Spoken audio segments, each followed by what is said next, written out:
Rebonsoir à vous tous. Deuxième mini-dialogue pour la parole 2026. Merci Seigneur pour tout. Ok, nous commençons cette soirée et nous voulons remercier tous ceux et celles qui nous suivent. Et n'oubliez pas, le 7 février, on a notre 14e mission Convergence. Et encore une fois, je lance l'invitation au ministère et aux pasteurs de la ville de Sherbrooke et des environs. Nous croyons que le temps de la rencontre Mission Convergence, le thème Intimité dans sa présence, est un moment charnière, important, pour qu'on puisse se connecter les uns les autres. Intimité dans sa présence et aussi l'unité dans sa présence, qui est essentielle pour chacun d'entre nous. L'Église, les ecclésias au Québec, au Canada, sont en mouvement de gloire, de transformation en transformation, de victoire en victoire, de révélation en révélation, et aussi de difficulté en difficulté, de problème à problème. Mais au milieu de ces choses, nous sommes plus que vainqueurs par celui qui nous a aimés. L'Église, l'Ecclésia, fera face à des temps et des moments d'adversité, de complications, d'épreuves. Et je ne dis pas ça négativement et avec un désarroi, loin de là. Nous savons que ces choses nous est réservées parce que nous sommes en plein milieu d'une guerre. Hier, j'ai parlé de la guerre spirituelle sur plusieurs fronts. Et ceux et celles qui me suivent et ceux et celles qui me connaissent savent très bien ce que je vais apporter maintenant. Un jour, le Seigneur me disait, « Vous êtes en guerre. Vous êtes en guerre, Michel. » Moi, je lui ai dit, « Je sais, Seigneur, nous sommes habitués à la guerre. » Et Dieu m'a repris, « Ne dites pas, nous sommes habitués à la guerre. » Il y a des hommes et des femmes, jeunes hommes et jeunes filles qui me regardent et qui m'écoutent en ce moment et qui savent qu'il y a des combats spirituels. Il y a l'intercession. Il y a la prière qu'on fait les uns pour les autres et on sent de la résistance. Et on est parfois habitué à livrer des combats spirituels. Mais nous ne devons pas nous dire que nous sommes habitués. Pourquoi? Parce que le niveau de la guerre a changé. L'ennemi de nos âmes, l'ennemi qui est contre nous, s'est renouvelé dans ses tactiques et dans ses stratagèmes. Il a changé, il s'est ajusté, il a modifié son plan d'attaque. Alors nous devons aussi avoir des mises à jour. Et voilà l'importance, encore une fois, de connaître notre lieu secret. Je disais la phrase que j'avais reçue, je vais vous donner l'autre partie. La première phrase que je vous ai dite hier, c'est « Je restaure ta voix ». Je t'établis dans l'autorité que je t'ai donnée. Découvre ton lieu secret et demeure-y pour un temps. Être dans le lieu secret, c'est quelque chose d'extraordinaire. Il y a plusieurs dimensions, plusieurs fonctions d'être dans le lieu secret. Il y a des... comment je pourrais bien vous expliquer cela? Lorsque nous rentrons dans un temps d'intimité avec Jésus, il y a une dimension extraordinaire. Il peut tantôt nous parler à propos de notre propre vie. Il peut nous éduquer pour un nouveau mandat. Il peut nous révéler des situations quelconques. Il peut nous faire pénétrer dans un temps de prière et de repentance. Il peut nous utiliser pour qu'on puisse recevoir une révélation afin qu'on puisse la relâcher. Il puisse nous faire voyager dans une dimension qu'on n'a pas encore expérimentée. C'est tellement grandiose et vaste quand on rentre dans une intimité avec Jésus. Une intimité personnelle, il y a aussi l'intimité corporative dans le lieu secret. Et c'est quelque chose qu'on doit expérimenter. Même dans ces temps, dans le secret, il peut nous montrer les plans de l'ennemi.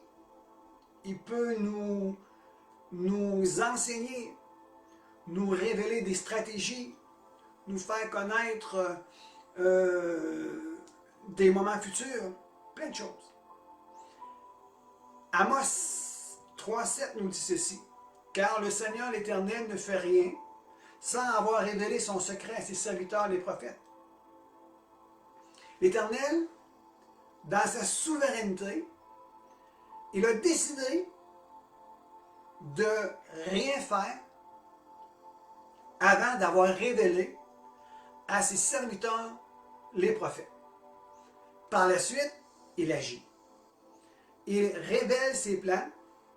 Ce qui est caché, il le révèle. Et maintenant, il s'associe avec l'homme pour que son plan s'exécute sur la terre. Le verset 8, c'est dit: le lion rugit. Qui ne sera effrayé? Qui ne serait effrayé? Quand un lion rugit et qu'il nous fait face, wow! Il y a de la frayeur qui s'installe. Le Seigneur parle. Le Seigneur l'Éternel, lui, il parle. Qui ne prophétiserait? Ça nous parle ici que quand que Dieu dit quelque chose, quand Dieu parle à un de ses serviteurs, il doit proclamer la parole qui a été dite. Et il y a un bout de phrase que j'ai dit ici: le Seigneur l'Éternel parle. Qui ne prophétiserait? Alors quelqu'un doit prophétiser. Lorsqu'on prophétise de la part du Seigneur, il y a quelque chose qui se met en place. Il y a quelque chose qui se met en place. Maintenant, je vous donne l'autre partie de la parole que j'avais reçue. De ta disponibilité. Quelqu'un qui se met disponible. Un croyant, toi et moi, qui se met disponible pour l'œuvre de Dieu, qui rentre dans son lieu secret.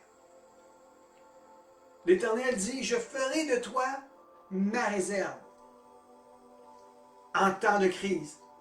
Ici, je ferai de toi ma réserve sur deux façons de voir.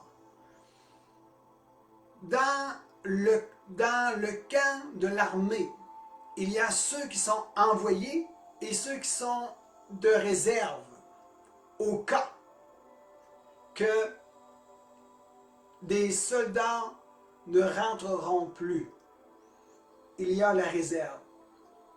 Et dans la réserve, mis de côté, il y a aussi ceux qu'on appelle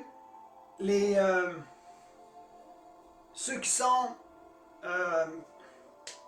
laissez-moi, j'essaie de trouver un mot, ceux qui ont des mandats spécifiques, ceux qui sont spécialistes. Il dit: de ta disponibilité, je ferai de toi ma réserve, je vais te mettre à part, parce que je vais t'équiper pour une cause particulière, avec des habilités spécifiques. Tu fais partie de ma réserve. Je t'ai réservé pour la fin. Je te réserve pour quelque chose de spécifique, pour des moments stratégiques, pour des résultats spécifiques. Tu feras partie de ma réserve. En temps de crise, lorsqu'il y aura une crise, je vais envoyer ma spécialité pour venir confondre et détruire les ruses de l'ennemi. Je te ferai sortir au-devant des conflits avec un esprit de force. Ne crains rien. Ne crains pas la force de l'adversité ni la fureur qui s'élèvera du milieu de vous. J'ai dit samedi dernier que à Sherbrooke, dans la ville, dans nos régions, il y aura des événements qui vont arriver. Il y a des situations qui vont se produire. Et que ceux qui auront développé l'unité de l'esprit vont être capables de traverser et d'aller saisir la victoire. Ici, quand je parle de l'unité de l'esprit, c'est que toi, personnellement, moi, personnellement, je me dois et tu te dois d'être unis avec son esprit. De façon personnelle, il y a aussi être unis avec l'esprit de façon corporative. Ensemble, on doit être unis, l'unité de l'esprit. Pourquoi? Pour être en mesure d'aller conquérir la victoire et de la partager à ceux qui en auraient besoin. Sur ce, passez une excellente fin de journée. C'était la deuxième capsule sur la parole 2026. Je veux vous souhaiter une plus grande compréhension de la parole de Dieu, une plus grande bénédiction, car tu es une bénédiction et tu es appelé à être une bénédiction pour ceux et celles qui sont autour de toi. Je prie pour que tu sois restauré, béni, guéri, touché par l'amour de Dieu. Et non, il n'est jamais trop tard. Et ne dis pas en toi-même, qu'est-ce qui peut sortir de bon du milieu de moi? Qu'est-ce qui peut arriver d'extraordinaire par moi? Lorsque tu feras confiance au Seigneur, tu vivras une transformation extraordinaire. J'ai dit un jour, une des dernières paroles de 2025, j'ai dit, lorsque tu cesseras de te combattre toi-même, lorsque tu cesseras de te combattre toi-même, c'est alors que tu pourras combattre pour ta famille. Alors je te dis, accepte la volonté de Dieu sur ta vie. Accepte que tu as été choisi, aimé, que tu as été béni, que tu as été choisi par Dieu et qu'il a mis en toi toute la capacité nécessaire pour que tu deviennes la personne que Dieu veut que tu sois. Reçois-le dans ton cœur et va. Va avec la force que tu as maintenant au nom de Jésus. Alors sois béni et on se dit à la prochaine.